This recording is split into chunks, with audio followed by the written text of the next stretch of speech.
साथियों नमस्कार, स्वागत है आप सभी का हमारे YouTube चैनल बेबाक बोल पर। साथियों, नेता जिनका एक ही आइडियोलॉजी होता है वो किसी भी तरह से जनता को अपने हाव भाव चित्र चरित्र दिखा करके गुमराह करना, ऐसे सिचुएशन बना देना कि जनता उस सिचुएशन में उनके पास उनके बहकावे में दौड़ी चली है। जब से तेलंगाना के अंदर चुनाव संपन्न हुआ है तब से वहां पर जो राजनीतिक गतिविधियां हैं, 2023 में वहां पे विधानसभा चुनाव हुआ था। वहां पर कांग्रेस ने 64 सीटें जीती थी, 39 सीटें बीआरएस ने जीती थी और 7 सीटें एआईएमआईएम के खाते में गया था। 8 सीटें बीजेपी ने जीती थी और 1 सीपीआई के पास गया था। ये था वहां का रिजल्ट। साथियों, पिछले 7-8 साल से या कुछ पहले से या यूं कहें कि जब से 2014 में इस बार बीजेपी की सरकार बनी है तब से न जाने कितनी बार जो इस समय वर्तमान में इंडी गठबंधन है, ये जब अलग अलग थे फिर एक हुए, आज एक गठबंधन के रूप में है। पहले ये क्या कहते थे कि कितने करोड़ में दूसरे दल के नेताओं को खरीदा है बीजेपी ने, या कुछ लोग कहते थे, सीधा सीधा इल्जाम लगाते थे 10 करोड़ 20 करोड़ 26 करोड़ 36 करोड़, जिसका जो मन में आया बोल देता था कि इतना पैसा दे करके इन्होंने कांग्रेस के विधायक, टीएमसी के विधायक या सपा बसपा शिवसेना इन सारे दलों के विधायकों को करोड़ों करोड़ों रुपए दे करके खरीदा गया। लेकिन तेलंगाना के चुनाव के बाद क्रमशः धीरे धीरे बीआरएस के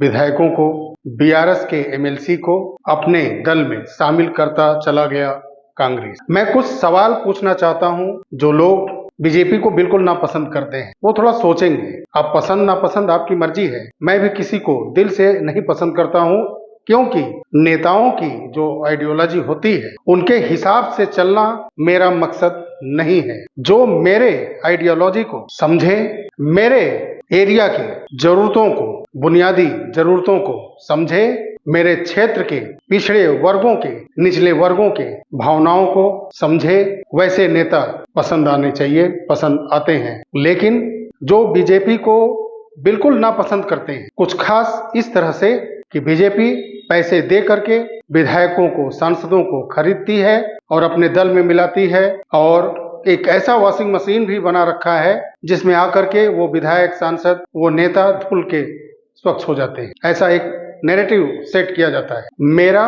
कुछ सवाल है बीजेपी को बिल्कुल नापसंद करने वाले लोगों से। कांग्रेस अच्छी है, आजादी के बाद से शासन करते आई है, बहुत कुछ इस देश में उनके जरिए बना है, लेकिन जो आरोप प्रत्यारोप बीजेपी के ऊपर लगते आए हैं उसके विषय में मैं कुछ बात करना चाहता हूं, आप कुछ कहना चाहता हूं और वो आप समझिएगा। नवजोत सिंह सिद्धू को कितने करोड़ रुपए दे करके कांग्रेस ने खरीदा था? आइएगा वीडियो पे तो कमेंट में जवाब दीजिएगा। कितने करोड़ रुपए दे करके शत्रुघ्न सिन्हा को कांग्रेस ने खरीदा था? फिर शत्रुघ्न सिन्हा को कितने करोड़ रुपए दे करके टीएमसी ने खरीदा था? यशवंत सिन्हा जी को कितने करोड़ रुपए दे करके बीजेपी से बाहर एक दल ने, टीएमसी ने लिया था? स्वामी प्रसाद मौर्य को बीजेपी ने खरीदा, आपके मुताबिक बसपा से वो आए बीजेपी में। फिर सपा ने कितना करोड़ रुपए दे करके स्वामी प्रसाद मौर्य को खरीदा? बाबुल सुप्रियो टीएमसी में थे, बीजेपी में आए। लाजमी है आपके सोच के हिसाब से, जो बीजेपी को नापसंद करते हैं तो बीजेपी ने पैसे देकर खरीदे होंगे बाबुल सुप्रियो को। फिर बाबुल सुप्रियो को कितने करोड़ रुपए दे करके टीएमसी ने खरीदा? कर्नाटक के अंदर जितने लोग दल बदले हैं, कितने कितने करोड़ों में जो बीजेपी से निकल करके कांग्रेस में गए, कितने करोड़ों में बिके थे? कितने में खरीदा कांग्रेस ने? हिमाचल के अंदर,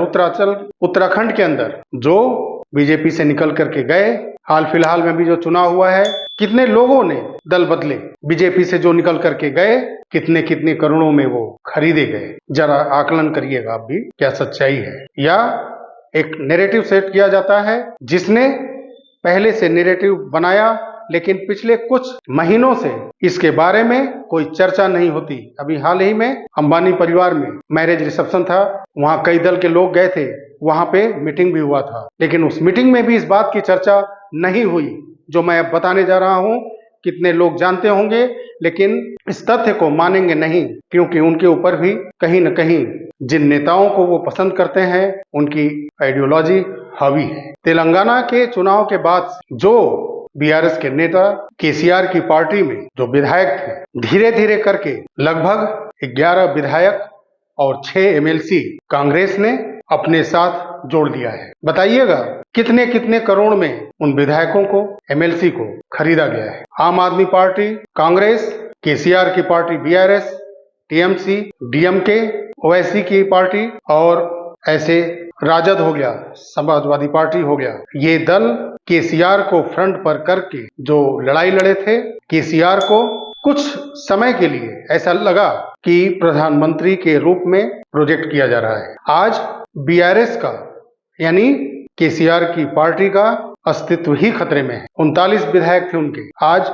27 या 28 विधायक बचे हैं उनके पास। इतना बड़ा, इतने महीनों में वहां चुनाव के बाद से खेल हो चुका है, लेकिन कभी आपने इस पे इंडी गठबंधन को, किसी नेता को, कई मीटिंग हुए, लोकसभा के चुनाव भी संपन्न हुए, उसके बाद भी मीटिंग हुई, किसी ने भी आवाज उठाई कि बीआरएस के विधायकों को क्यों लिया गया, कितने करोड़ में लिया गया, इसके बारे में कोई प्रोपेगेंडा नहीं चला। ना रवीश कुमार जी ने कोई शो किया, ना विशाल शर्मा जी ने शो किया, ना पुण्य प्रसन्न वाजपेयी जी ने कोई शो किया।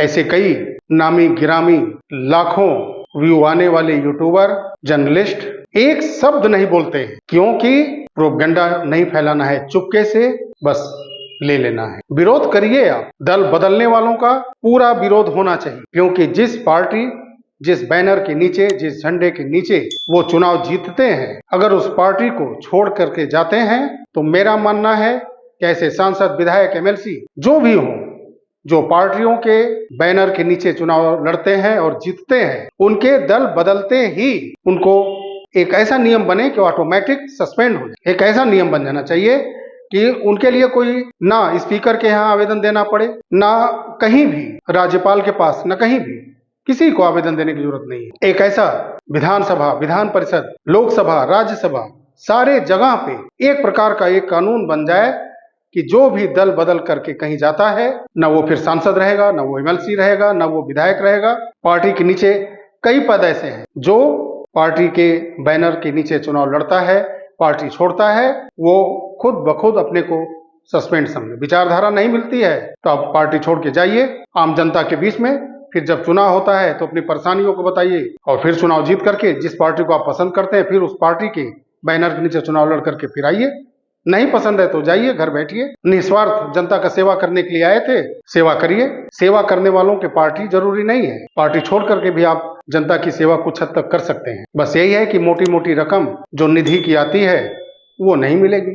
पार्टी छोड़ करके जाएंगे तो जहां मोटी रकम मिलती है वहां जो है लोग चलने के लिए तैयार हो जाते हैं। साथियों, मेरा बस यही कहना है कि नजरें खोलिए आपके क्षेत्र के लिए।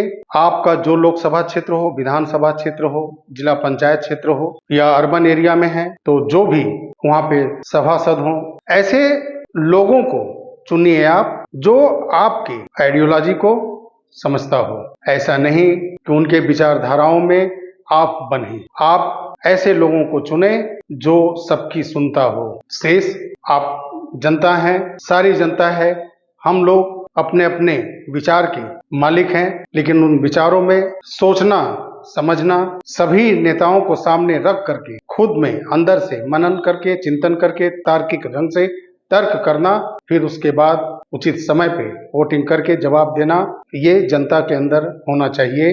न कि उनके बड़े बड़े नेताओं की विचारधाराओं को अपना करके जबरदस्ती उनके पीछे पीछे घूमना ही एक अच्छी जनता का परिचय नहीं है। साथियों, वीडियो अच्छा लगा हो तो लाइक करिएगा, शेयर अवश्य करिएगा। जो वीडियो पसंद करते हैं ऐसे शेयर करिए, जितने लोगों तक ये वीडियो जाएगा। कुछ लोगों के अंदर अगर विचारधारा का परिवर्तन होता है और वो नेता को चुनने से पहले उनका बैकग्राउंड, उनकी विचारधाराएं, उनके काम करने का तरीका समाज के अंदर ये परख कुछ लोगों के अंदर अगर आती है तो वीडियो बनाने का मकसद और ऐसे जो यूट्यूबर साथी वीडियो बनाते हैं, हम सभी का मकसद कामयाब होगा। वीडियो अच्छा लगा हो तो लाइक करिएगा, शेयर अवश्य करिएगा। अभी अगर आप चैनल को सब्सक्राइब नहीं किए हैं तो चैनल को सब्सक्राइब अवश्य करिएगा। बेल आइकॉन को प्रेस करिए ताकि आने वाली वीडियो की सूचना आप तक पहले पहुंचती रहे। मिलते हैं अगले वीडियो में। अपना ख्याल रखिए, अपने परिवार का ख्याल रखिए, अपने देश हित का ख्याल रखिए। मिलते हैं बहुत जल्द अगले वीडियो में, तब तक के लिए नमस्कार, जय हिंद, जय भारत, वंदे मातरम।